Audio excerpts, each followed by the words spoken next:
Aria pungente ma atmosfera certamente suggestiva quella che si respirava ieri sera a Montaperto. Ecco l'arrivo dei re magi, prima nel borgo, poi nella capanna, per portare i doni al bambino Gesù. Tu sei il Messia riconosciuto dai profeti nei secoli trascorsi. Tu sei il Re del Re, il Figlio del Dio dei cieli, colui il quale salverà il mondo.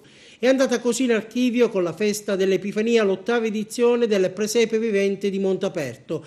Un'edizione da record non soltanto per il boom dei visitatori, ma anche per i diversi riconoscimenti ricevuti attraverso il web. Si dice soddisfatto per come sono andate le cose l'ideatore Nino Amato. È il 6 gennaio la festa della Befana che si è materializzata con tanto di scopa in piazza Cavour ad Agrigento. In dono, in rappresentanza dell'associazione Principi e Principesse, ha portato questo regalo, per il momento rappresentato solo su carta. Tutto il ricavato sarà devoluto all'acquisto di un'altalena per disabili.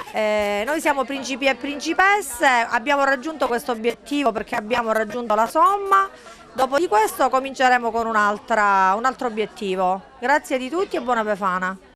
La gara di torte distribuite dietro un volontario contributo economico non è stata la sola iniziativa di solidarietà in questo Natale promossa dall'associazione che per raccogliere i fondi necessari all'acquisto dell'altalena destinata ai disabili ha anche proposto delle performance artistiche attraverso il suo piccolo coro.